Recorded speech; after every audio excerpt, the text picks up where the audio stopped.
Our next speaker is Oliver Bayley.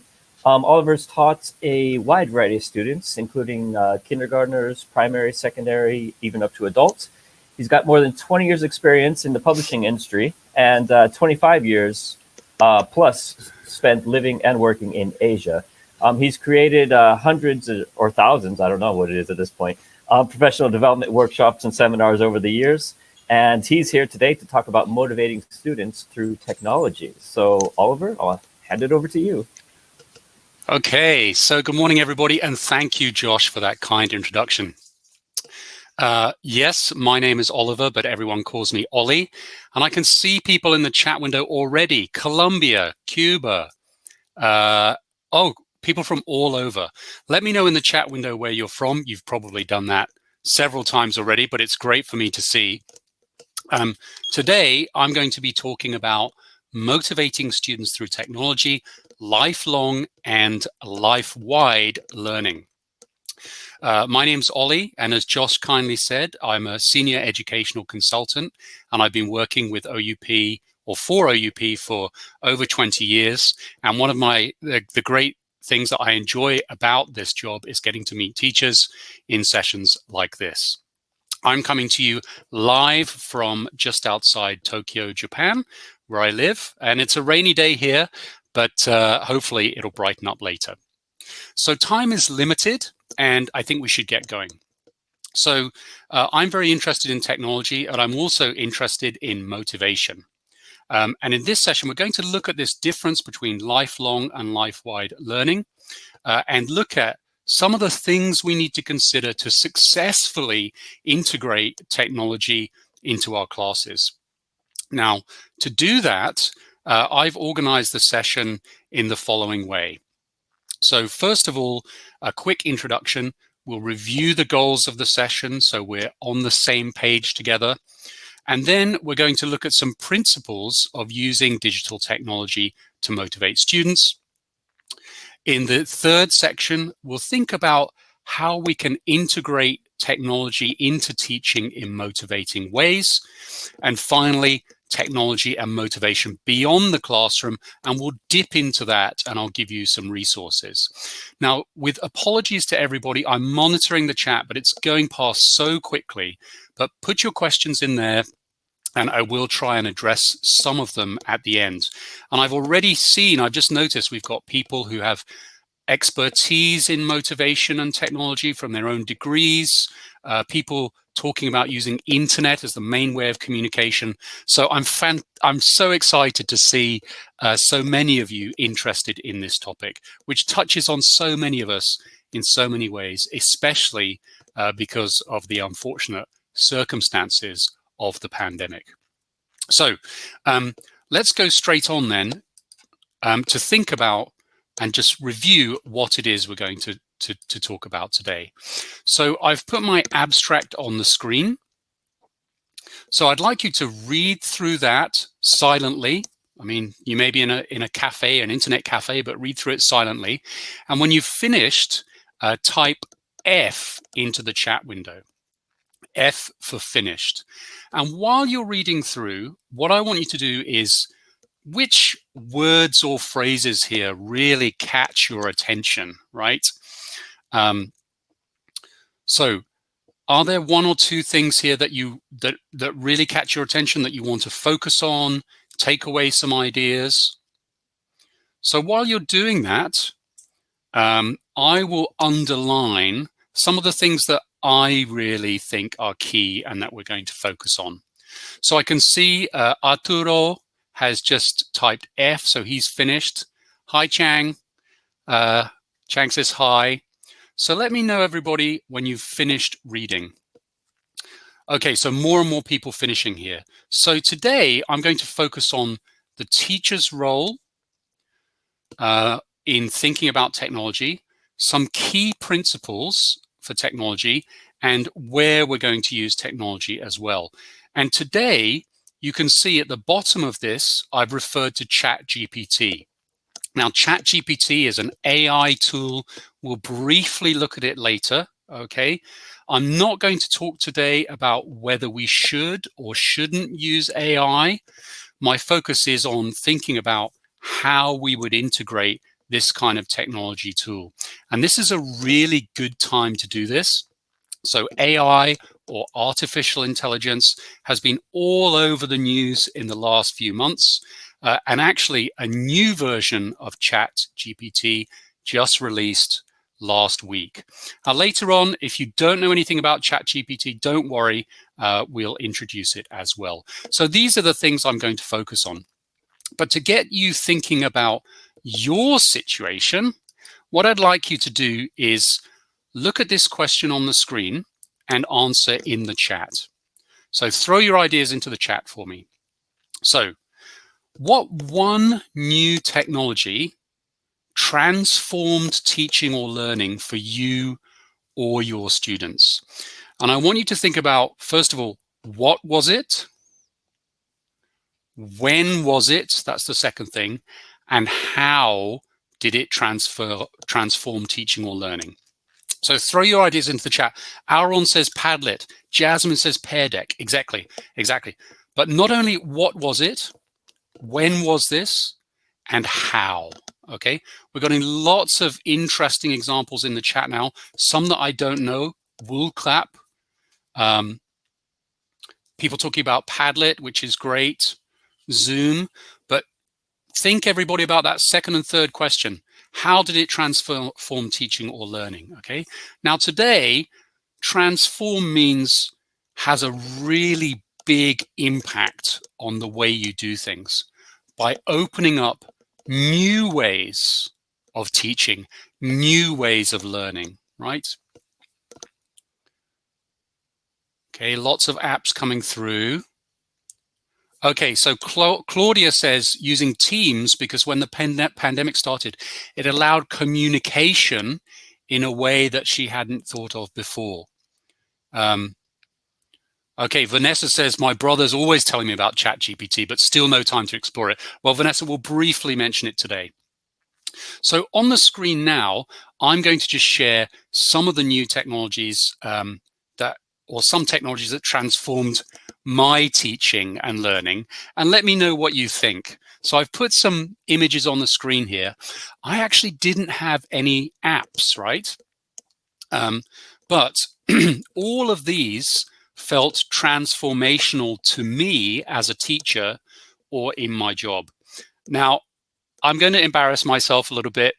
CDs in the classroom felt transformational for me at the time. Now, maybe they weren't actually transformative because they still just allow me to play audio, but I could skip, I could save time, I could enter track numbers, right? Another one is top left here. We've got the digital projector. Okay, so I used to use, when I started, do you remember this? An OHP. It was like a big box with a light and it would focus on the blackboard or the whiteboard, and you'd use a piece of see-through acetate and you'd write on it. But when I used digital projectors for the first time, that transformed my teaching because using Wi-Fi, which is also up here on the screen at the top right, I could connect to the internet. I could have live moving images. I could take students to places they'd never been before. So these were things that were kind of transformational for me. Okay. And if I think carefully, it was probably a combination of these things. The combination of Wi-Fi with laptop, with digital projector in the classroom transformed things for me, right? And just before we go on, one thing that I want us to think about is what is transformational will have a big difference depending on where you are and your situation. So in the middle of the screen, I've put a light bulb, right? So for some years at OUP, we worked with a charity working in Africa called Solar Aid. And what Solar Aid would do, they would put solar-powered electricity and light bulbs into the houses of people in rural Africa who didn't have electricity. And in that context, that transformed the classroom, transformed the homes of the students, because now they had access to light at night where they could study for long periods of time. Okay, so how things transform, or what is transformational, will depend on your context, of course. Just something to bear in mind as we look through today. Now, I'm going to put a question on the screen now, and I want you to think about the second question. Okay, the second question. How do you think these digital technologies relate to learner motivation? Okay, so we thought about technology which you found transformational, and some of you mentioned digital technologies. But what I want you to do is think about this second question and type into the chat box as you do so. Okay. How do you think these digital technologies relate to learner motivation? Many of you said apps like Kahoot or Padlet. Some of you said digital projectors. Okay. I'm going to keep talking, but I want you to answer in the chat. So in my case, as a trainer, an example of this motivation would be being able to use an internet connection and a device with a projector, like a tablet or a computer. And I would share Google Earth, not Google Maps, on the screen. So in Google Earth, it has a wonderful feature called Voyager and also guided tours. So a good example of this was in the course book with teachers in my workshop, we'd be looking at vocabulary for the house and the garden, living room, dining room, bedroom, table, chair, etc. But what I could then do with Google Earth is I could search for a tour of homes, and we could zoom around the world and zoom into a home in South America. And then working with the students, we could look at that house on the screen, and I could ask them to label what they see. And that's where the teachers got really motivated, because they could use their knowledge immediately, they could visit a completely different place, and they could apply what we've been learning instantly. Okay, so it was visually stimulating as well. But the key thing here is that when we think about digital technology, it can have a big effect on learner motivation. But the key thing is this depends on how you use the technology, right? Okay, and that's what I'm going to talk about in the next section. So while I was saying having fun is the best motivation, okay, so yes, technology can enable the students to have fun, but we have to be careful. Are we just creating a buzz? Are we creating a moment of fun? Or will using the technology have long-term effects? So in this section, okay, what we're now going to look at is some key principles for using digital technology to motivate students. Okay, so we've done a little bit of an introduction to think about those transformational technologies, but now let's look at some principles about how we might use them. And the first thing you can see here is a quote. Do you agree with this? The value of technology exists only in the good pedagogical use that teachers make of it. Okay, so this quote comes from our position paper, and you can see our position paper on the right-hand side of your screen. These are free research papers that we ask experts to write, and you can download this after this session.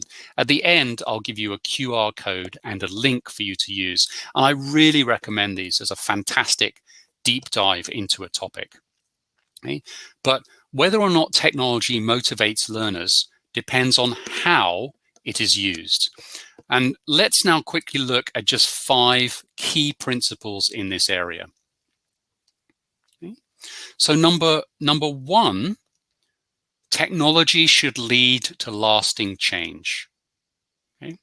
The use of technology should lead to lasting change in the learning process. Okay, so we should avoid using technology just for a short-term buzz, right? A short-term high. Now, that's so tempting as a teacher because we love it when students enjoy something in the short term, right? It's very seductive, this use of technology. Okay? Now, as I'm going through these, let me know in the chat, maybe though, let me know which number you think is most important to you. Okay, now they're all important, but which one do you feel is most interesting or important to you? So technology for lasting change, that's number one. Number two, students need training on how to use technology. Now, this seems a little strange because many students know how to use technology already, but they know how to use it for gaming, for example, for media, for example. They might not know how to use technology to learn, right? And when teachers help students to understand how they can use technology better, that has some motivational, a motivational impact on the students. Okay, so number two, don't assume that students know how to use technology wisely for learning. Number three, teachers' attitudes influence their students' motivation. So when you have a positive attitude towards technology and you demonstrate how to use technology skillfully and thoughtfully in the classroom or outside of the classroom, okay, this is again impactful on students' motivation. Okay? You are setting a good example.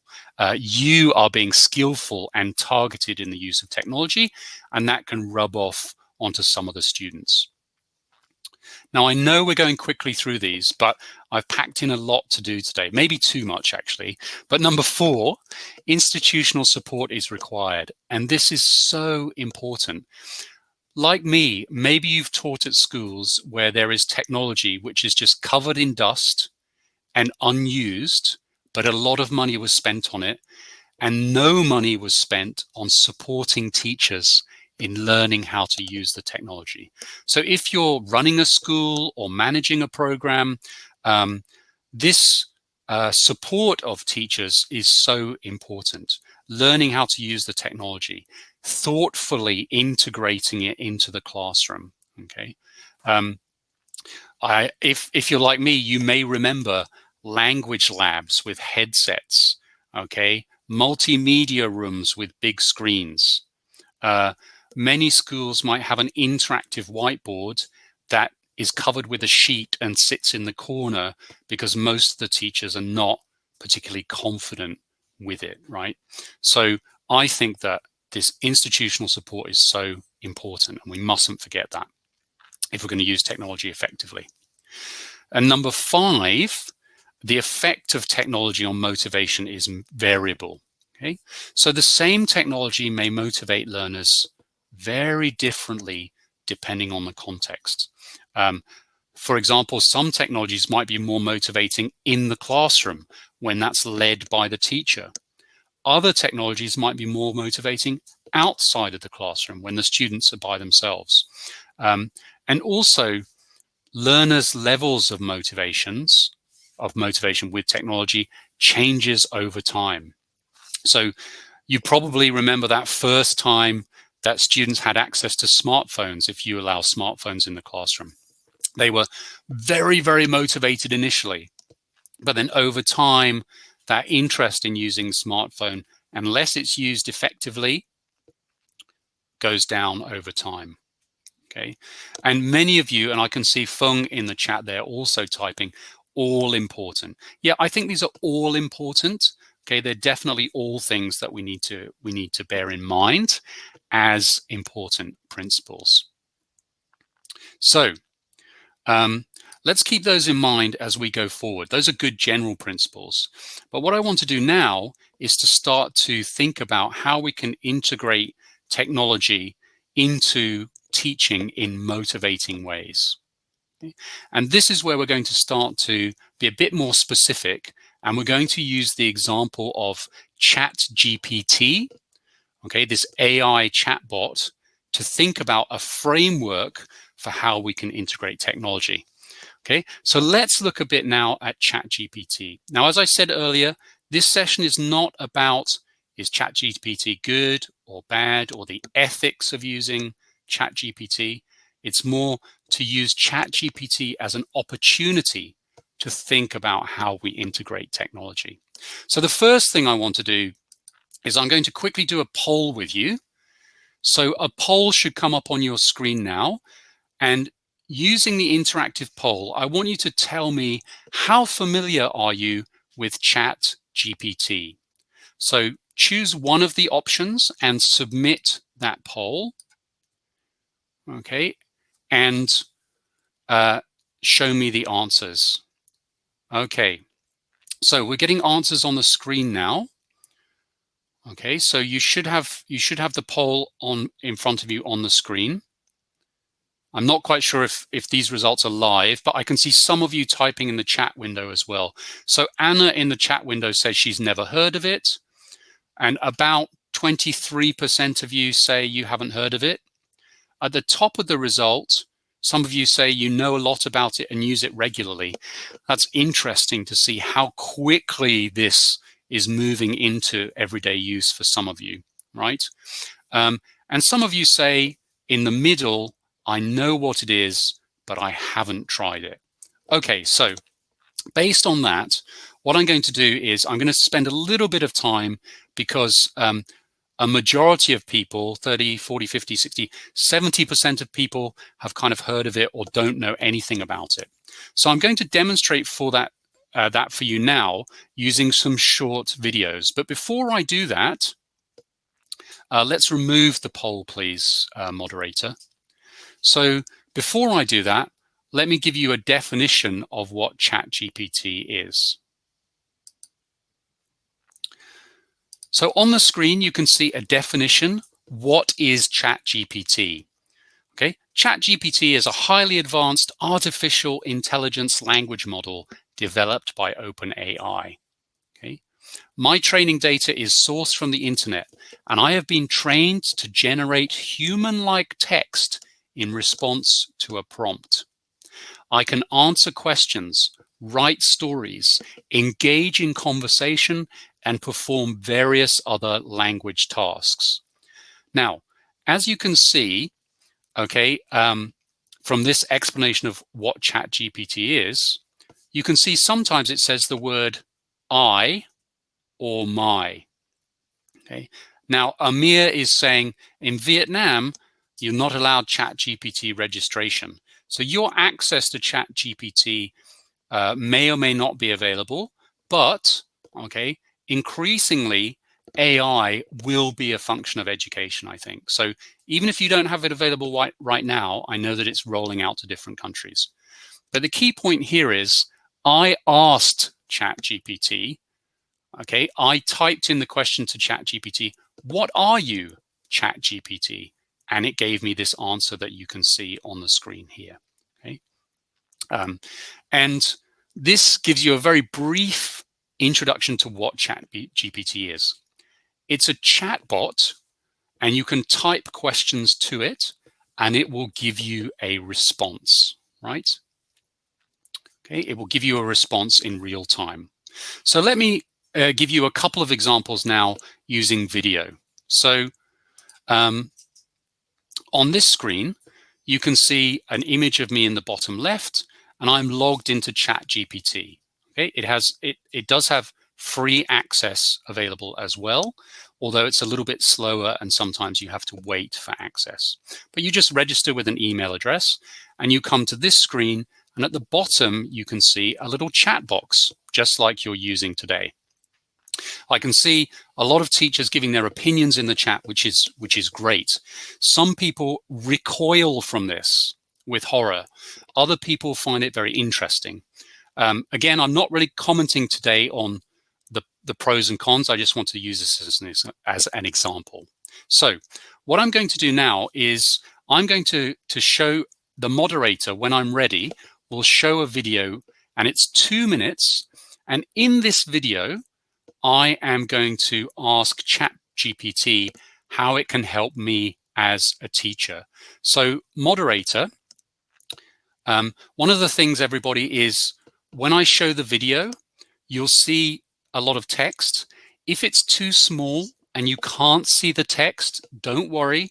I'll zoom in on the text in just a moment.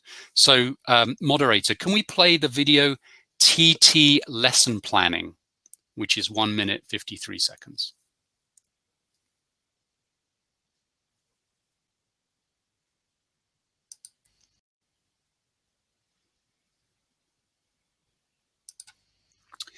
Now, the final thing that I want to do when we talk about the teacher is something which I think has wowed a lot of people recently, and that is I'm going to ask ChatGPT to create a simple lesson plan for me. In this case, it's a lesson plan for a language teacher. The students are at A2 level on the CEFR. The aim of the lesson is for students to be better able to order food in a restaurant. And ChatGPT is going to create the plan using the PPP model, present, practice, production, and it's going to set the context. Now, this will take it a little while, but let's see how it goes.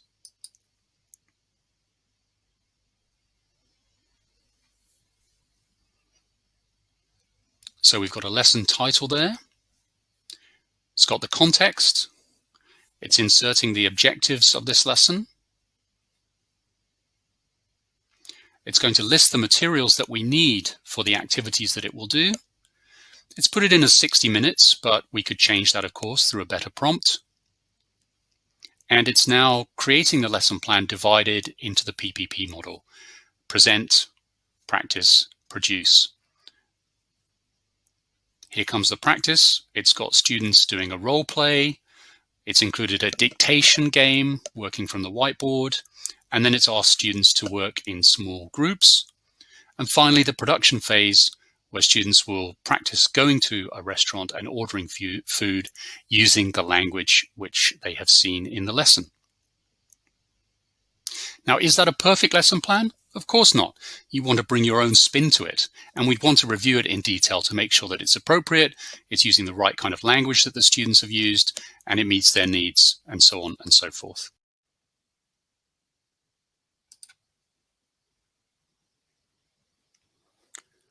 Okay, so let's put the slides back up on the screen, please. So as you could see there, thank you very much. As you could see there, I've zoomed in here on the screen for you, but I asked ChatGPT to create a lesson plan. And as you can see with the red underlined text, okay, it added the objectives of the lesson. It told me what materials I would need for this lesson. And it divided the lesson on the right-hand side of the screen there, you can see, into present, practice, and production phases. And you can also see at the bottom, it's included an assessment section where it tells me some ways where I could assess the students from this lesson plan. So in that way, I gave it a prompt, and you'll hear this word very often, a prompt.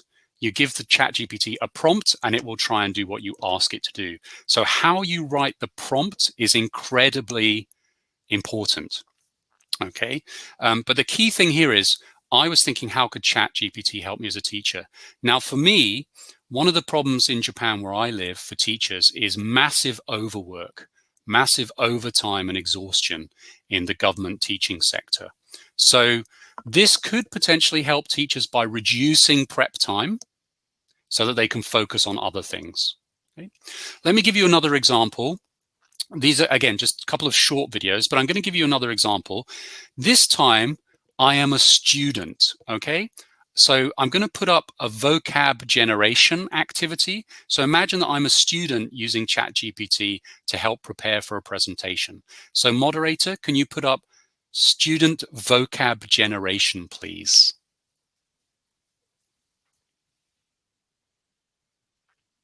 Okay, and I'll play it. And the final example I want to use is thinking from the student perspective.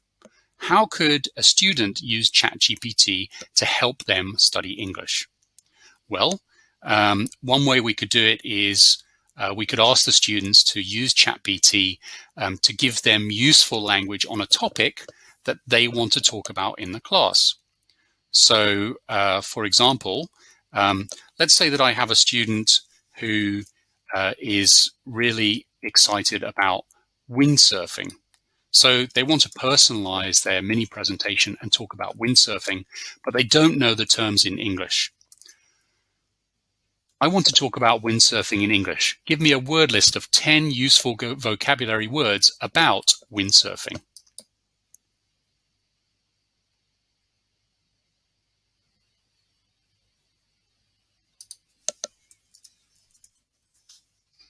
And there you can see that ChatGPT is giving useful vocabulary about the topic of windsurfing, which the student could then study at their own leisure or use in the class, for example, if they give a mini presentation.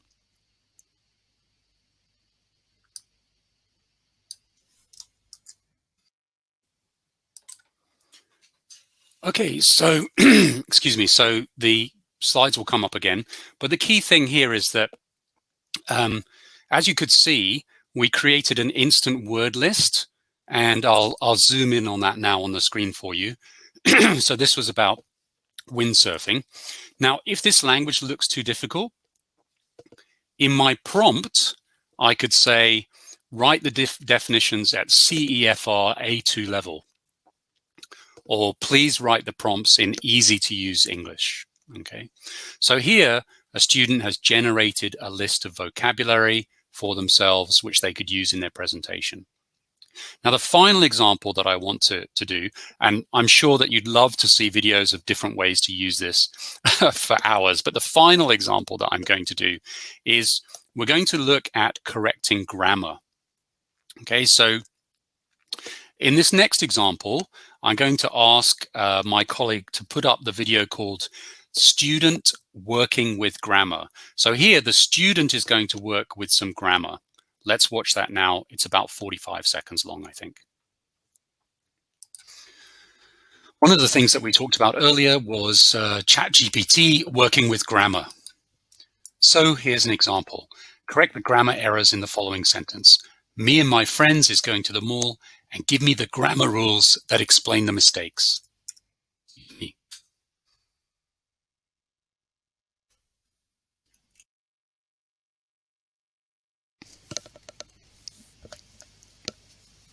So here, ChatGPT is examining the sentence and picking up on the common grammar errors that you can find there.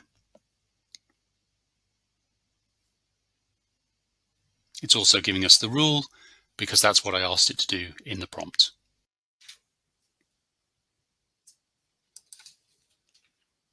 Okay, so let's put the slides back up again, please. Great, and you can see here on the next slide, I've zoomed in on this grammar here. So I asked ChatGPT, I gave it a sentence with a problem. Perhaps the teacher said to this student, this sentence has a problem. Can you work out what it is? Okay, and the student has gone away. They've asked ChatGPT to examine the sentence. And you can see on the screen here, ChatGPT has identified 2 grammatical errors, and it's given the grammar rule related to these errors. Okay, now you could argue, is the student learning when they do this? Maybe, maybe not. It depends on the kind of student. Okay, but our purpose today is just to look at some of the ways which ChatGPT could be used in education. Right now, in these 3 examples from teacher and student, I've tried to combine very simple, valuable, everyday classroom activities. Okay, working with vocabulary lists, working with grammar. And I hope you can see that with careful consideration, we could use ChatGPT or artificial intelligence together with effective teaching to keep students engaged, right? The student doing the presentation, they want windsurfing vocabulary. So they're personalizing what they want to do. Okay, it's very difficult for me to support 40 students in a classroom with individual vocabulary lists, okay, in advance of their presentation, which is just an example. So these are just a few ways which we could use ChatGPT, but I want to focus and come back to this point. Okay. Technology on its own will not motivate learners for long, but in combination with a good teacher, interesting activities, and well-designed materials, it can play a significant role in keeping them engaged. Okay, so technology is not kind of intrinsically motivating for students. apart from a short time. Even if we are amazed with Chat GPT here, just watching it, okay, after a while, it becomes a normal everyday thing, right? So we need to make informed decisions, careful decisions about when and how to use the technology, okay? And we need to develop a clear idea of how the technology could help the students' learning, right? It's not the wow factor, it's the learning that's important. And as you can see, with these recent discussions about AI and ChatGPT, this is the perfect time to be renewing our commitment to asking these difficult questions about ChatGPT and to guide us, right? So let's start to get into using technology and what motivational outcomes we want from the technology. Okay?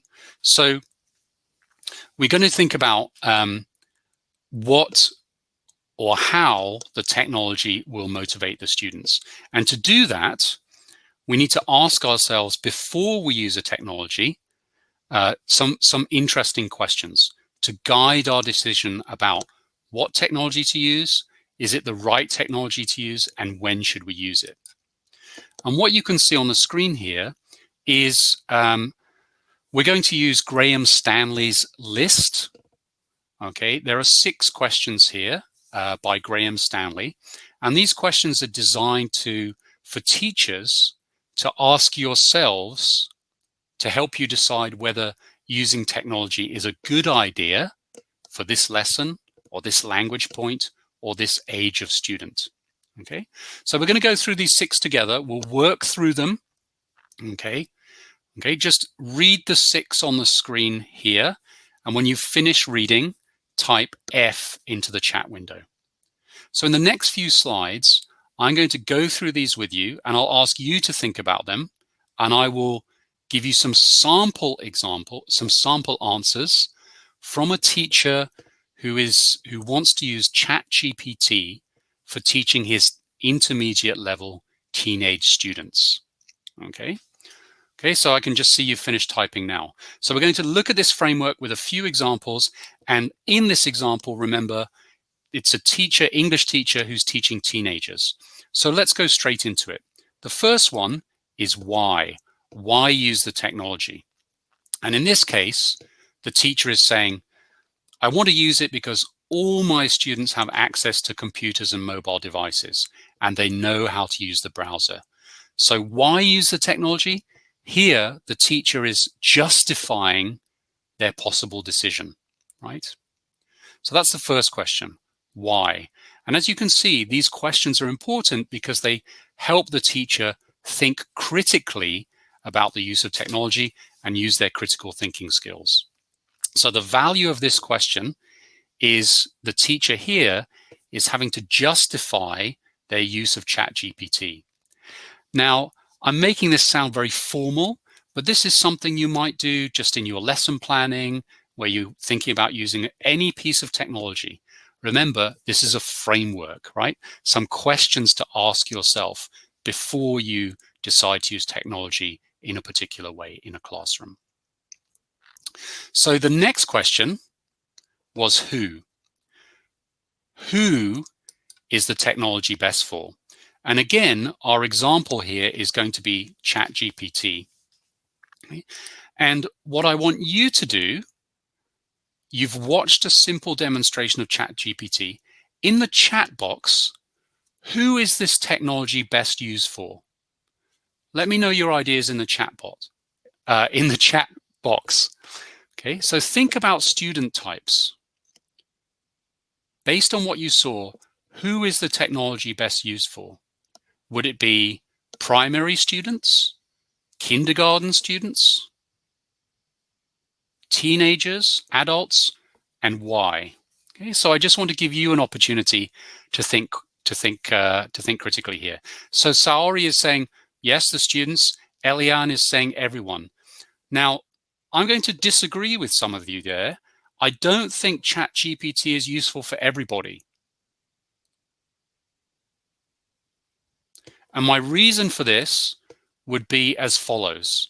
Okay, Chat GPT is probably most suitable for teenagers and adults because they can type, they can enter text, they can think about those prompts themselves, right? And a lot of teenagers have their own devices, okay? So they can work with Chat GPT independently. So if this teacher was a primary teacher, maybe this question would make them think, right now Chat GPT is not right for my students because they can't type. So this is the benefit of the critical thinking process. Chat GPT is hugely attractive to us as teachers. I can tell from your interest in the chat. But by thinking critically, using this framework, we can see that it might not always be the right tool, right? So again, in this example, this is a teacher working with teenagers, yeah? Again, if you had very low-level teenagers, ChatGPT might not be right because they might get easily distracted. Their typing skills are not strong. They can't write good questions to ChatGPT themselves. Okay, so a good question to ask is number 2. Let's dash forwards to number 3. What is the technology best used for? So in this case, the teacher is saying, for my students, they can get independent help and input outside of class hours. Right? As Linda is saying there in the chat, yeah, maybe ChatGPT is not good for weak students. Right? So what is the technology best used for?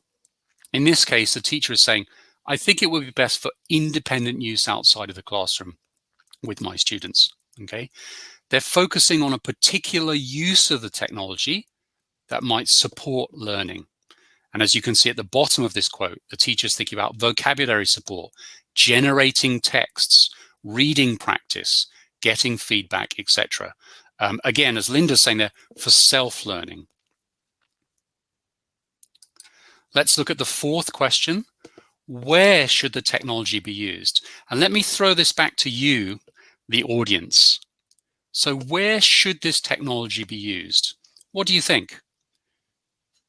Where would this teacher use this technology? Would they use it at home,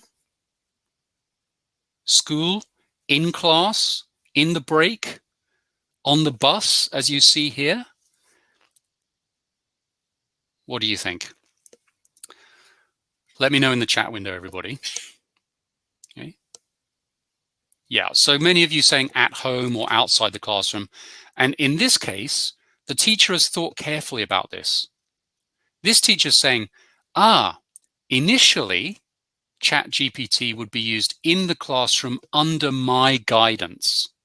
Okay, so this teacher's decided to introduce ChatGPT in class, so in a controlled way, so the students know about it. And the teacher will then explore the technology so the students know how to use it effectively. And then he's setting them up to use it at home or school as part of their independent learning. Right? So here the teacher is taking a 2-step approach. And I think with AI, this could be really important. Letting the students know you understand how it's used, you know how it can be used for cheating or generating answers. So we're going to work to use ChatGPT together ethically with good examples first, and then possibly using outside of the classroom. Okay. So there's 2 more questions to think about in this useful framework. The next one is when, okay, and you can see the answer here on the screen. I think the key thing here is the teacher in their example is saying, use it where it's relevant, right? Relevant to the tasks we've set together, relevant when it will help your learning, okay? It might be used to make an activity interesting or fun or productive, okay? For example, in a class, you could get ChatGPT to generate a short piece of text about eating in a restaurant, and together in groups, the students have to review ChatGPT's text and discuss, is this a good example of language use?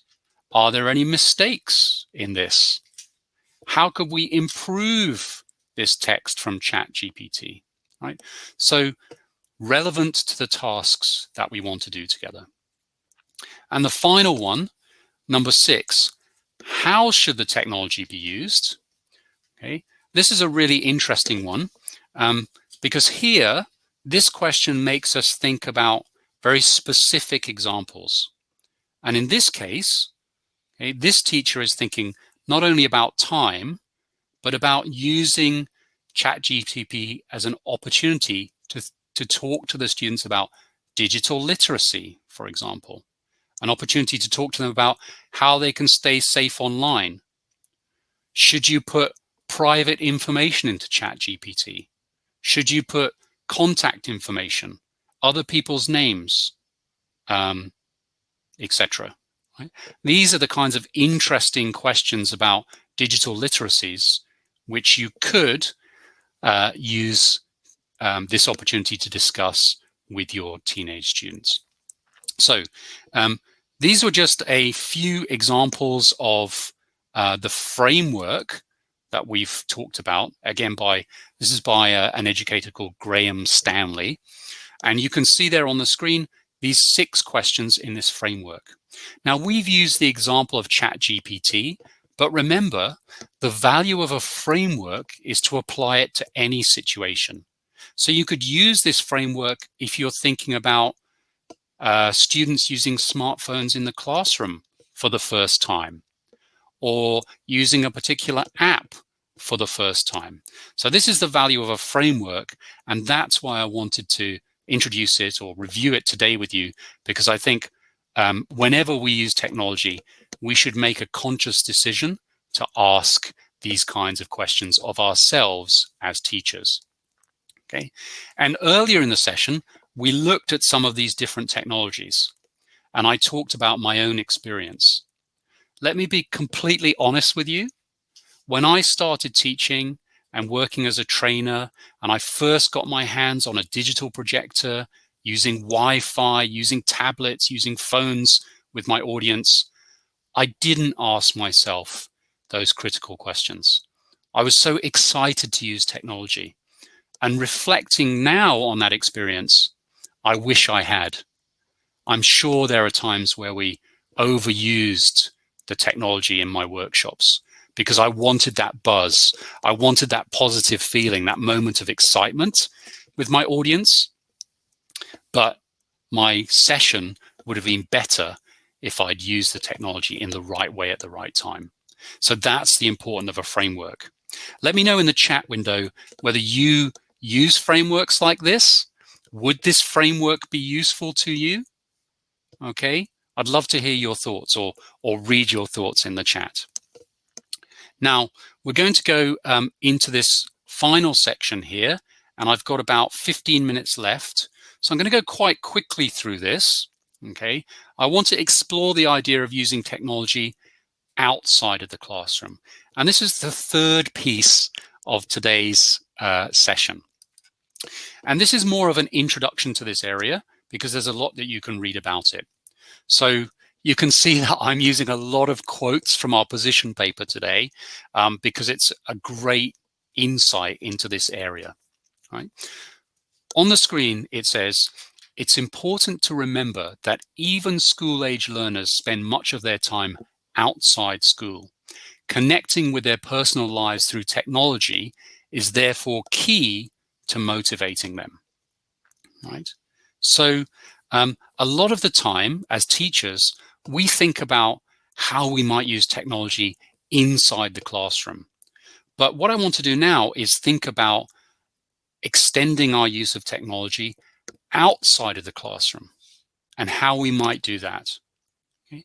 Because students have access to technology in many cases outside of the language classroom, and using that technology at the right time can be highly motivating for them, right?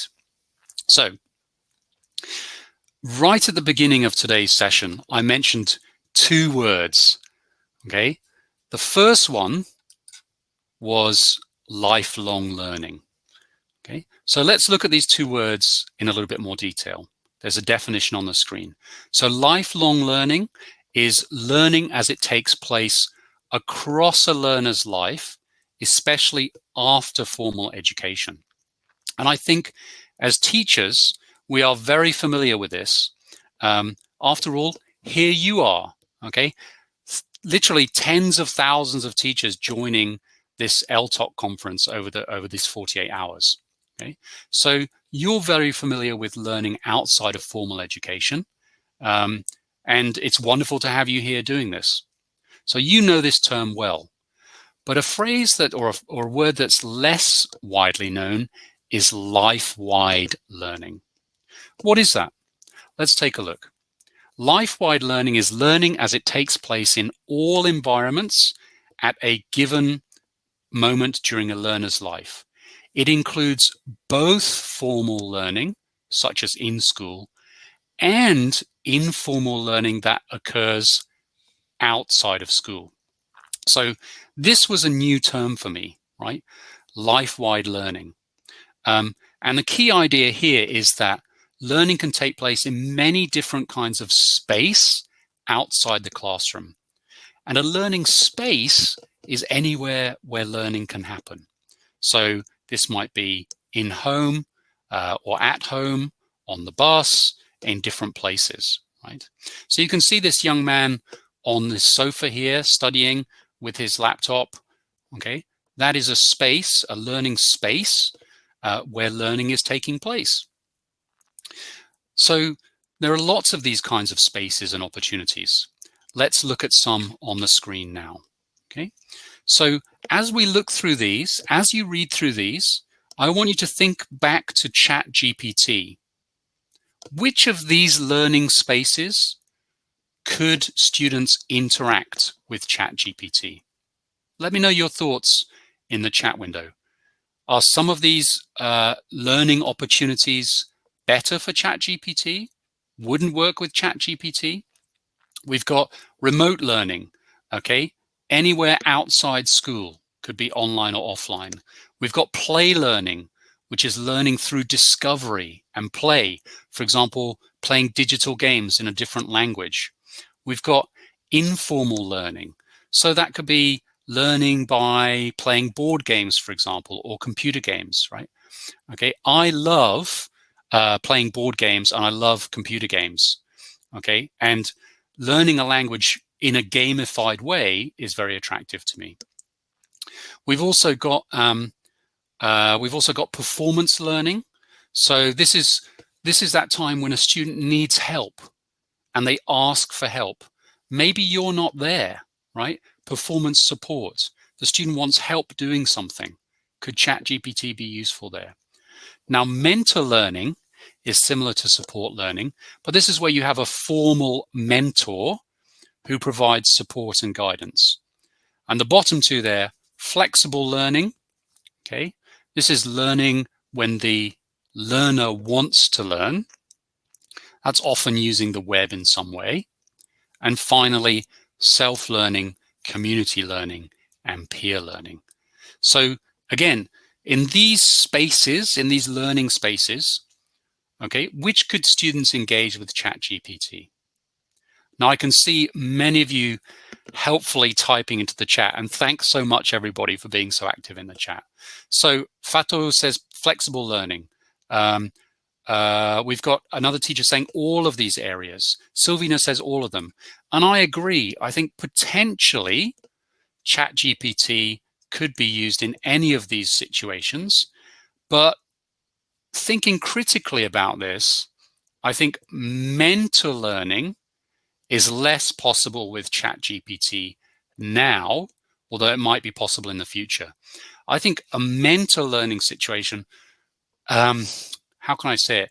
It feels more proactive, whereas ChatGPT right now responds to your prompts, okay? But perhaps in the future.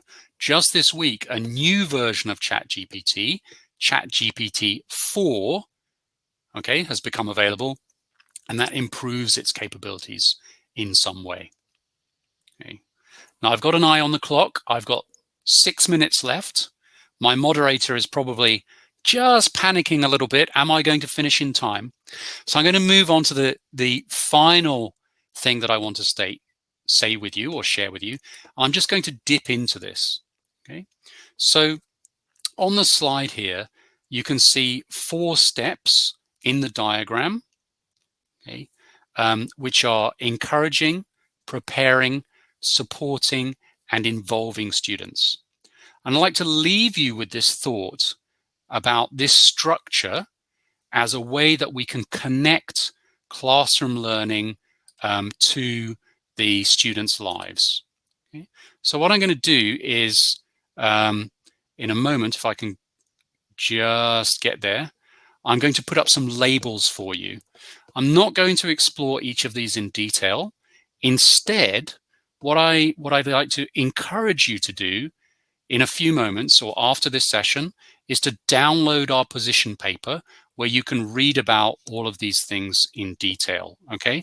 So the idea here is that to enable students to use technology effectively outside of the classroom, we need to go through these steps, which you can see on the screen, to build them up to using technology beyond the class. Okay? For example, we encourage the students to see how the technologies they use can support them. We prepare them so that they can use the technology for learning English. We support them so that they gain confidence in using a technology. And finally, we involve them, okay, so that they try the technology first of all with you, and then they're ready to use it in their own learning activities. So that's a framework and a series of steps which you can use to bring students up to using technology in a life-wide situation in all of those different places. So in conclusion for today, stay with me. In conclusion for today, I'm just going to pick up a couple of key points and then I'll take just a couple of questions. So my first point today is that we need to remember that technology is not inherently motivating. We need to select technology thoughtfully, learn how to use it confidently, and consider how to integrate it into our teaching practice in ways that make language learning tasks more motivating for students. And today, we looked at a framework as a way of thinking and selecting a technology in a critical way. The second point is that, as you can see, technology has this enormous potential for extending language learning beyond the classroom and connecting English to students' personal lives and interests. But we need to build learner ability using the technology, build their habits so they have the right habits, and then they can use the technology in those learning spaces outside of the classroom more effectively. Now, we've done all of this today. We've covered all of these areas in the agenda. Thanks so much for sticking with me as we've been through it. I know there's been a lot of talking, okay? I'm going to go to the final slide where you can see a QR code, and there'll also be a pop-up on the screen where you can download the position paper. What I'm going to quickly do is just go over to the Q&A and see if there's a couple of questions that I can answer on the screen. Okay, so the first question I think for me was, what do you think of Chat GPT? So in my opinion, AI, or Chat GPT as one example, provides enormous opportunities for teachers and students to benefit from using technology to make some things easier. In my case, where I live in Japan, I'm very concerned about teacher overwork. So if a teacher could use Chat GPT to generate a lesson plan and then review and tweak the lesson plan to make sure that it works properly, that may have saved 30 to 40 minutes of a teacher's time where they could focus on something else. So I think that Chat GPT and AI has huge potential benefits, but we need to use it very carefully. And I think we can do that by discussing openly in our schools and with our students and with our fellow teachers the pros and cons of something like Chat GPT. So let me just look for another question here. Is the Chat GPT free to download? Is it an application or a website link? I knew there would be a lot of questions about Chat GPT. So Chat GPT is a website that you go to. You register with an email address and a login, and then you log in and you are online and you type your prompts into Chat GPT. Can ChatGPT use a different language? Asked Jesse. Yes, ChatGPT works in a variety of languages, but not all of them. And with new versions, they add new languages, I believe. Let me have a look here. Okay, so the big question, I guess, is how do we decide how much technology to include in lessons? So in today's webinar, we looked at a framework. And I think you need to let the framework be your guide and be very critical and tough with yourself about whether technology should be used and what the benefits to learning are of doing it. And the final question I'll address, because I know the moderator we need to bring the session to a close. Margarita asks the $1 million question. My question is about plagiarism using ChatGPT and preparing assignment essays. So because of the news around ChatGPT, a lot of teachers and schools, their first thought is concern about student cheating. My feeling is that there have always been, and there will always be, students who cheat, but through open dialogue with students about how cheating doesn't benefit them, and by showing students that we know how to use ChatGPT, we can reduce cheating, and we can also find ways to work around it. For example, assignments can be written in class, monitored by the teacher, rather than out of class. My final point here is that there are already tools like Zero GPT, which are AI tools which can analyze text and tell you how likely it is that the text written was generated by AI. So there are already AI tools used to check for cheating. And one of them is called Zero GPT. So I've just gone a minute or two over time. I've come to the end of my session. I hope that was useful, everybody. It's been wonderful working with you today. On behalf of Oxford University Press and myself, thanks for all of your interaction in the chat, your interest in the topic, and I hope you enjoyed this conference. Certainly, I've enjoyed talking to you about this topic today. Thanks very much, everybody. Wishing you every success in your classes. Take care, and bye-bye.